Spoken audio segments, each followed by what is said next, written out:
इधर उत्तर प्रदेश में एसआईआर का काम पूरा हो गया है, लेकिन वोटर्स के नाम कटने पर सियासत गर्मा गई है। 31 दिसंबर को वोटर ड्राफ्ट लिस्ट का प्रकाशन होगा और चुनाव आयोग की जानकारी के मुताबिक करीब 2 करोड़ 89 लाख वोटर्स के नाम हटाने की प्रक्रिया आने वाले दिनों में पूरी होगी। एसआईआर प्रक्रिया के दौरान इन वोटर्स के फॉर्म लेने और भरने वाला कोई नहीं मिला। ये ऐसे वोटर हैं जो या तो किसी दूसरी जगह पर शिफ्ट हो गए हैं या फिर इनकी मृत्यु हो चुकी है। ऐसे में इन वोटर्स के नाम अपने आप वोटर लिस्ट से हट जाएंगे। दरअसल एसआईआर से पहले 15 करोड़ 44 लाख वोटर्स थे। एसआईआर के बाद 12 करोड़ 55 लाख वोटर ही बचेंगे, यानी 2 करोड़ 89 लाख वोटर्स के नाम कट जाएंगे। करीब 18.7% वोटर्स कम हो जाएंगे। सवाल यह है कि इतनी भारी संख्या में वोटर्स कहां चले गए। चुनाव आयोग के मुताबिक शिफ्ट पहली में जहां 1 करोड़ 25 लाख वोटर्स मिले, इनमें शिफ्ट जो हुए हैं वो 1 करोड़ 25 लाख वोटर्स हैं और 84 लाख 20 हजार वोटर्स गायब हो गए हैं। 45 लाख 95 हजार वोटर्स की मृत्यु हो गई है। 23 लाख 59 हजार डुप्लीकेट वोटर्स हैं। 9 लाख 57 हजार वोटर्स ने फॉर्म जमा नहीं किया है।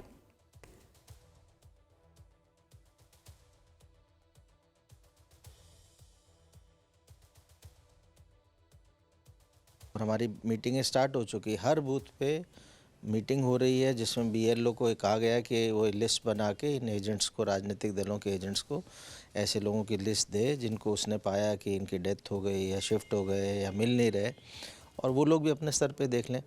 नॉर्मली तो ये जब ड्राफ्ट पब्लिश हो रहा है उस समय दिया जाता है, लेकिन हमने तो अभी हमारा ड्राफ्ट पब्लिश भी नहीं हुआ, उससे पहले ही हम ये 12 तक सारी बैठकें कराने का हमारा टारगेट है, ताकि कुछ समय राजनीतिक दलों को भी मिल जाए। अगर उनको ऐसा कोई अंदेशा है, ऐसा कोई उनको लग रहा है तो देख सकते हैं। और जो हमने 2 सप्ताह का समय मांगा है, हमें उम्मीद है हमें मिल जाएगा। तो ये इस समय हमको हम यूटिलाइज़ करेंगे कि राजनीतिक दल भी यूटिलाइज़ करेंगे, हम लोग भी अधिकारियों को लगा के दिखवाएंगे। वहीं कई जिलों में वोटर्स के नाम कटने की संख्या बहुत ज्यादा है, जैसे कि लखनऊ में 12 लाख वोटर्स के नाम हटाए गए हैं, प्रयागराज में 11,58,000, कानपुर में 9,06,000, गाजियाबाद में 8,39,000, मेरठ में 6,30,000, नोएडा में 4,48,000, बरेली में 7,16,000। इन वोटर्स के नाम हटने के बाद कई लोग इस बात को भी जानना चाहते हैं कि अब आगे क्या होगा। 31 दिसंबर को ड्राफ्ट मतदाता सूची का प्रकाशन होगा। 31 दिसंबर से 30 जनवरी 2026 तक दावे और आपत्तियां दर्ज करने की डेडलाइन है। 28 फरवरी 2026 को अंतिम मतदाता सूची जारी होगी, यानी फाइनल वोटर लिस्ट सामने आ जाएगी। वहीं समाजवादी पार्टी के अध्यक्ष अखिलेश यादव ने एसआईआर को लेकर बीजेपी पर निशाना साधा और अखिलेश यादव ने सोशल मीडिया प्लेटफॉर्म एक्स पर लिखा है कि यूपी बीजेपी में मचे आपसी घमासान का कारण ऊपरी तौर पर भले ही कोई विद्रोही बैठक हो, लेकिन असल कारण यह है कि बीजेपी विधायकों के बीच ये समाचार पहले ही प्रसारित हो चुका है कि एसआईआर में 2 करोड़ 89 लाख वोटर्स के नाम कट गए हैं।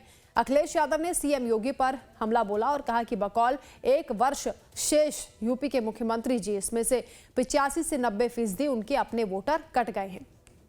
इसका राजनीतिक गणितीय विश्लेषण है। अखिलेश ने आंकड़ों के हवाले से दावा किया है कि यूपी में आनुपातिक रूप से बीजेपी हर सीट पर 61,000 कम वोट पाएगी।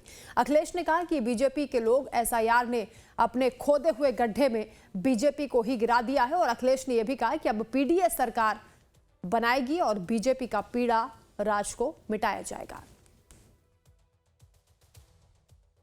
तो वहीं एसआईआर में करोड़ों वोटर्स के नाम कटने से सियासी वार पलटवार का भी दौर जारी है। समाजवादी पार्टी और कांग्रेस इसे एसआईआर के नाम पर बड़ी धांधली बता रही है। एसआईआर लागू होने के बाद वोटर लिस्ट से 2 करोड़ 79 लाख वोट काट दिए गए हैं। हम लोगों ने पीडीए प्रहरी नियुक्त किया और हर पोलिंग स्टेशन पर, हर बूथ पर यह प्रयास किया कि लोगों के नाम जुड़ जाएं, लेकिन उसके बावजूद भी इतनी बड़ी संख्या में उत्तर प्रदेश में और लखनऊ में 6 लाख से अधिक लोगों के नाम जो है वो वोटर लिस्ट से काट दिए गए हैं। जिस स्टेट्स की जनसंख्या 55, 60 लाख, 65 लाख है, वहां पर भी 1 महीने में एसआईआर, और उत्तर प्रदेश जहां 16 करोड़ लोग हैं वहां पर भी 1 महीने में एसआईआर। किस बात की जल्दी है आपको? हमारा चुनाव तो 27 में होना है, क्यों आप इतनी जल्दी में हैं? 10 बीएलओ मर गए, दबाव में कुछ ने आत्महत्या कर ली। भाई आप तो जिद पे उतारू हो, और मैं कहता हूं आपकी ये जिद गलत करने की का इशारा करती कि आप कुछ गड़बड़ है। और ये बहुत दुर्भाग्यपूर्ण है, क्योंकि लोकतंत्र का मतलब क्या है? निष्पक्ष चुनाव और वोट का अधिकार। निष्पक्ष चुनाव आप करा नहीं पा रहे हो, वोट का अधिकार खत्म करते जा रहे हो।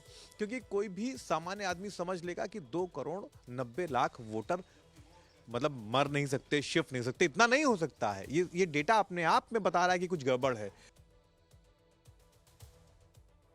वहीं राज्य महिला आयोग के अध्यक्ष बबीता चौहान ने कहा कि कांग्रेस और समाजवादी पार्टी ये बताएं कि उनके घर वालों में किसी का नाम कटा है क्या।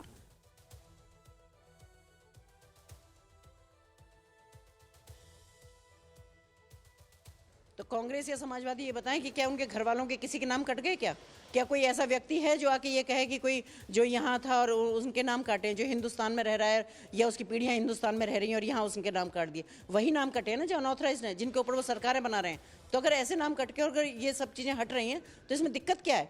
अगर किसी समाजवादी या कांग्रेस किसी के घर वाले का नाम काटा है, किसी रिश्तेदार का नाम काटा है, या जिससे वो जानते हैं और यहाँ रहता है और उसका गलत किसी का नाम काट दिया, तो वो कह सकते हैं। लेकिन सवाल उठाने की बात है तो इन पर कोई और मुद्दा है नहीं, तो ये कुछ भी कहते हैं और कुछ भी सवाल उठाते हैं। जी।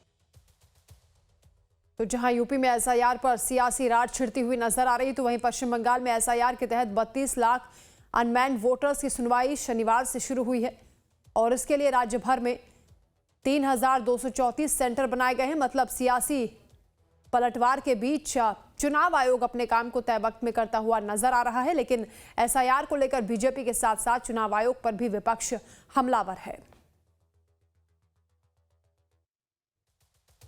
उत्तर प्रदेश में करीब 15 करोड़ 44 लाख वोटर्स में से 2 करोड़ 89 लाख वोटर्स के नाम एसआईआर प्रक्रिया के अंतर्गत सूची से हटाए जाने की प्रक्रिया पूरी होगी।